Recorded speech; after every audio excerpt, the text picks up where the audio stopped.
या देवी सर्वभूतेषु मातृरूपेण संस्थिता नमस्तस्यै नमस्तस्यै नमस्तस्यै नमो नमः।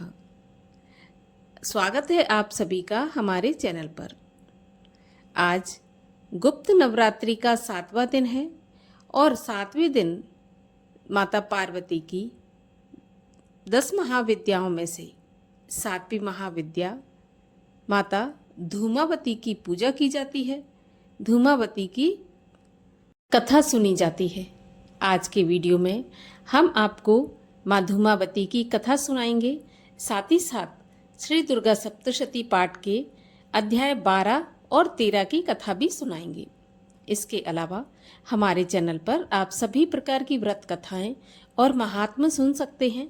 इसके लिए आपको केवल हमारे चैनल को सब्सक्राइब करके बेल आइकन पर प्रेस करना है और अगर आज की ये वीडियो अच्छी लगे तो एक लाइक अवश्य कर दीजिए, क्योंकि आपके लाइक से ही हमें पता चलता है कि आपको हमारा वीडियो पसंद आ रहा है। और अगर वीडियो अच्छा लगे तो शेयर करके कमेंट में जय माता दी अवश्य लिखिए। तो आइए अब हम जानते हैं माता धूमावती के बारे में। गुप्त नवरात्रि में शक्ति के 10 रूपों की पूजा होती है। हर रूप की अपनी अपनी विशेषता और रहस्य, तंत्र साधना अलग अलग है, अलग अलग महत्व है। माता सती की 10 महाविद्याओं में धूमावती माता 7वीं महाविद्या है। ये माता सती का सबसे दिलचस्प और प्रचंड स्वरूप है और जिसकी उत्पत्ति सभी महाविद्याओं में सबसे अलग भी मानी जाती है। माता के अन्य 10 महाविद्याओं की तरह धूमावती देवी भी शक्तिशाली हैं, लेकिन इनका ये स्वरूप नकारात्मक और सकारात्मक गुणों दोनों का मिश्रण माना जाता है। धूमावती माता विधवा एवं वृद्ध हैं। धूमावती विश्व में कलह उत्पन्न करने वाली तथा भूख से व्याकुल माता का एक रूप है। माता के इस रूप को अनिष्ट और दुर्भाग्य के रूप में देखा गया है, क्योंकि इनकी उत्पत्ति ही ऐसी विषम परिस्थिति में हुई है जहाँ कोई भी स्त्री करुणा की जगह क्रोध तथा विनाश और सौम्यता की जगह प्रचंडता का रूप धारण कर लेगी। माता धूमावती की उत्पत्ति के बारे में एक कथा आती है। कथा के अनुसार जब माता सती अपने पिता द्वारा भगवान शिव के अपमान को सहन नहीं कर पाईं और अग्नि कुंड में प्रवेश करके सती हो गईं, तो उनके अस्तित्व के रूप में सिर्फ धुआं ही बचा था, इसीलिए उन्हें धूमावती कहा गया। धूमावती माता ने जब यह रूप धरा तो वे दुख, विषाद, पीड़ा इत्यादि से संतप्त थीं और यही कारण है कि इस रूप में माता रानी के मुख पर बेचैनी, व्याकुलता, दरिद्रता, संशय, तड़प, थकान इत्यादि एक साथ दिखाई देती है। धूमावती माता अकेली है, अर्थात शिव विहीन है, और श्रृंगार रहित भी है, अर्थात विधवा के स्वरूप में है। इस स्वरूप की मान्यता है कि एक बार जब माता पार्वती को बहुत तेज भूख लगी तो उन्होंने भगवान शिव से भोजन मांगा, लेकिन कैलाश पर भोजन उपलब्ध न होने के कारण भगवान शिव जी ने उन्हें थोड़े समय प्रतीक्षा करने को कहा। माता पार्वती कुछ समय तक तो प्रतीक्षा करती रहीं, लेकिन कुछ देर बाद उनकी भूख इतनी बेकाबू हो गई कि व्याकुलता में उन्होंने भगवान शिव को ही निगल लिया। भगवान शिव को निगलते ही शिव के शरीर में स्थित समुद्र मंथन के विष माता के शरीर को जलाने लगा, जिसके कारण उनके शरीर से धुआं निकलने लगा। विष के प्रभाव से माता रानी का शरीर धीरे धीरे बूढ़ा होने लगा और उनमें जगह जगह झुर्रियां पड़ गईं। इस पीड़ा से बेचैन होकर माता पार्वती ने शिव जी को अपने मुंह से बाहर उगल दिया। बाहर आने पर भगवान शिव ने उन्हें क्रोध में विधवा कहा, क्योंकि भूख से व्याकुल होकर वे अपने पति को ही निगल गई थीं। इसीलिए माता पार्वती के इस रूप को दरिद्र, भूख से व्याकुल व बेचैन स्त्री के रूप में दर्शाया गया है। इसके साथ ही आभूषण रहित विधवा के स्वरूप में ही बताया गया है। माता धूमावती का ये स्वरूप भगवान शिव के श्राप के कारण ही हुआ है। तो ये थी पुराणों में वर्णित माता धूमावती की कथा। और आइए अब सुनते हैं दुर्गा सप्तशती पाठ का अध्याय 12। देवी बोली, जो पुरुष एकाग्र होकर इन स्तोत्रों से मेरी नित्य स्तुति करेगा, उसकी सभी बाधाएं मैं निसंशय दूर कर दूंगी। और जो मधु कैटभ का नाश, महिषासुर का घात एवं शुंभ निशुंभ इन दोनों के वध आदि का कीर्तन करेंगे, और जो एकाग्र होकर अष्टमी, चतुर्दशी, नवमी इन तिथियों में भक्ति पूर्वक मेरे इन उत्तम चरित्रों का महात्म सुनेंगे, उन्हें किसी प्रकार का अनिष्ट स्पर्श नहीं कर सकेगा। न पापों से उत्पन्न आपत्तियां उन्हें दुखित कर सकेंगी, न दरिद्रता प्राप्त होगी, न प्रिय का वियोग होगा, शत्रु का भय नहीं होगा, लुटेरे तथा राजा से भी कोई भय नहीं होगा, और न शस्त्रों से, न अग्नि से, न जल राशि से भय कभी भी होगा। इसीलिए मेरा महात्म एकाग्र चित्त होकर पढ़ना चाहिए एवं भक्ति से सदा सुनना चाहिए। मेरा चरित्र परम मंगलदायक है। महामारी से उत्पन्न सभी उपद्रवों को तथा तीनों पापों को, तापों को मेरा महात्म शांत कर देता है। मेरे जिस मंदिर में मेरा यह महात्म पढ़ा जा रहा हो, उस स्थान का मैं कभी त्याग नहीं करती। वहाँ मेरा सदा सन्निधान रहता है। बलिदान, पूजा, अग्निहोत्र एवं महोत्सव में इस मेरे सारे चरित्र का पाठ करें और श्रवण करें। इस प्रकार विधि जानकर अथवा बिना जाने बलि, पूजा, हवन आदि जो कुछ भी करेगा उसे मैं प्रीतिपूर्वक ग्रहण कर लेती हूँ। शरद काल में मेरी वार्षिक महापूजा की जाती है। उस अवसर पर जो मेरे इस महात्म को भक्ति के साथ सुनेगा, उसकी सभी बाधाएं निवृत्त हो जाएंगी और वह धन, धान्य, पुत्र आदि से संयुक्त हो जाएगा। मेरी उस पर कृपा होगी, इसमें संशय नहीं है। मेरे इस महात्म को, मेरी उत्पत्ति की पवित्र कथाओं को एवं युद्ध में मेरे पराक्रम को जो मनुष्य सुनेगा, वह सर्वथा निर्भय हो जाएगा। मेरे महात्म सुनने वाले मनुष्यों के शत्रु नष्ट हो जाते हैं, कल्याण प्राप्त होता है और कुल आनंदित रहता है। सभी शांति कर्मों में, स्वप्न देखने पर, ग्रहों की दारुण पीड़ा होने पर मेरा महात्म श्रवण करें, उसके सभी उपद्रव शांत हो जाते हैं। ग्रहों की दारुण पीड़ाएं निवृत्त हो जाती हैं। मनुष्य का देखा हुआ बुरा स्वप्न सुख स्वप्न हो जाता है। बाल ग्रहों द्वारा पीड़ित बालकों के लिए यह महात्म शांतिदायक है। मनुष्यों में फूट हो जाने पर यह महात्म मित्रता कराने में परम उत्तम है। सभी दुराचारियों के बल का भली भांति नाश कर देता है। पढ़ने से ही राक्षस, भूत, पिशाच आदि का नाश हो जाता है और मेरा ये सारा महात्म मेरी सन्निधि प्राप्त करा देता है।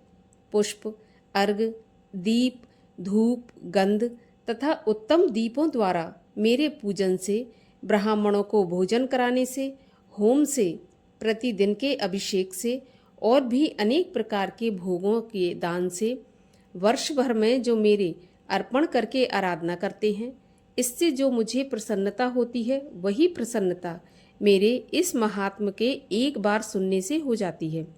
इसे सुनते ही सभी पाप नष्ट हो जाते हैं, फिर आरोग्य प्राप्त हो जाता है। मेरी उत्पत्तियों का कीर्तन तो सभी भूतों से रक्षा करता है। युद्ध में वर्णित मेरा जो चरित्र दुष्ट दैत्यों के नाश करने वाला है, उसके श्रवण करने पर मनुष्य को बैरियों से किसी प्रकार का भय नहीं रहता। हे देवतागण, तुम लोगों ने जो मेरी स्तुतियाँ की हैं एवं ब्रह्म ऋषियों ने जो की हैं और ब्रह्मा जी ने जो की हैं, वे सभी मंगलमयी बुद्धि देती हैं। वन में, शून्य स्थान पर अथवा वन की अग्नि से घिर जाने पर, शून्य स्थान में डाकुओं से घिर जाने पर, शत्रुओं द्वारा पकड़े जाने पर अथवा वन में शेर, चीता एवं जंगली हाथियों के पीछा करने पर, क्रोध में आकर राजा ने वध की आज्ञा दे दी हो या कैद में पड़ गया हो अथवा महासमुद्र में जहाज पर बैठ जाने के बाद भारी तूफान आ जाए, उससे जहाज डगमगाने लगे, ऐसे अवसर पर घोर संग्राम में शस्त्रों का प्रहार होने लग जाए, सब प्रकार की बाधाएं पड़ रही हों, किसी महापीड़ा से व्याकुल हो, इस प्रकार की सभी घोर विपत्तियों से इस मेरे चरित्र का स्मरण करने वाला पुरुष छूट जाता है। मेरे प्रभाव से शेर आदि हिंसक पशु, डाकू अथवा शत्रु मेरे चरित्र के स्मरण करने वाले पुरुष से भी दूर भाग जाते हैं। ऋषि बोले, इतना कहकर भयंकर पराक्रम वाली भगवती चंडिका सभी देवताओं के देखते देखते वहां पर अंतर्ध्यान हो गई। वे सभी देवता निर्भय होकर पहले के समान अपने अपने अधिकार प्राप्त करके अपने अपने यज्ञ भागों के भोक्ता हुए। बाकी दैत्यों का हाल सुनिए।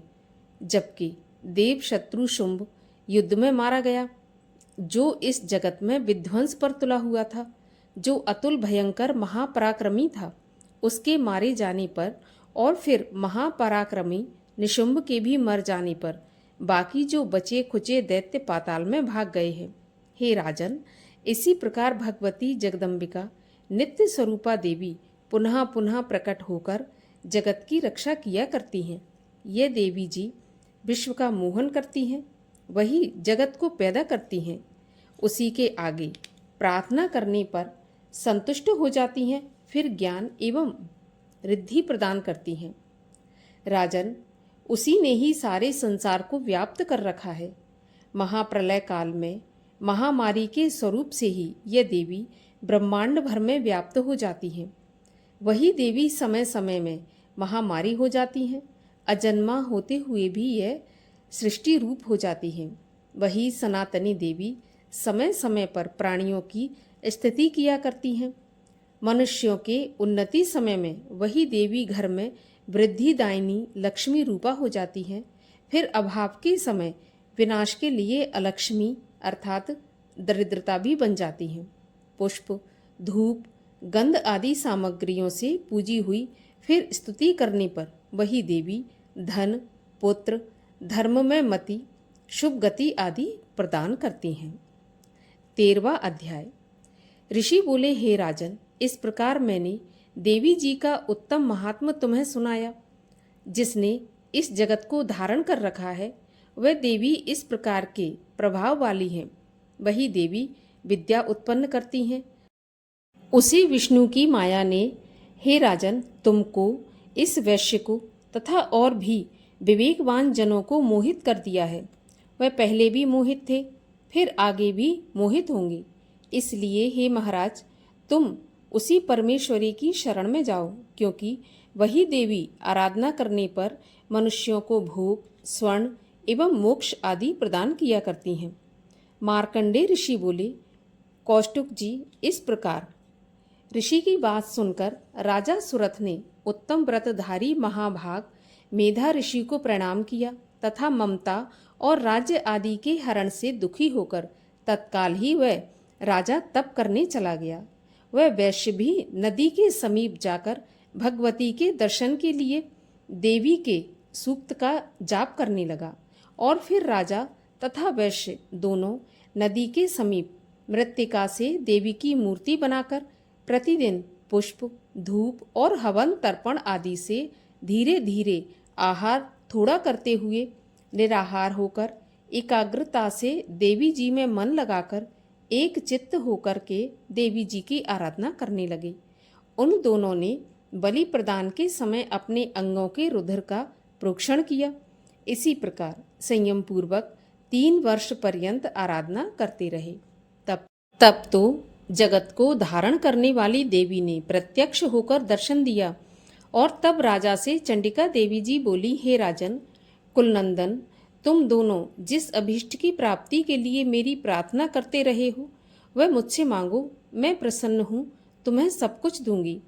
मार्कंडेय जी बोले, तब राजा ने तो दूसरे जन्म में अक्षय रहने वाला राज्य मांगा और इस जन्म में शत्रु सेना का बलपूर्वक नाश करके फिर अपने राज्य की प्राप्ति का वर मांगा।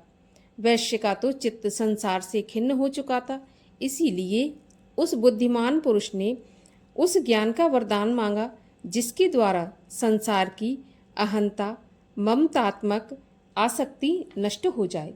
देवी बोली, हे राजन, थोड़े दिनों तक तुम अपना राज्य पालोगे, कठिनता के बिना ही अपने शत्रुओं का नाश करोगे, वहीं पर तुम्हारा राज्य स्थिर हो जाएगा।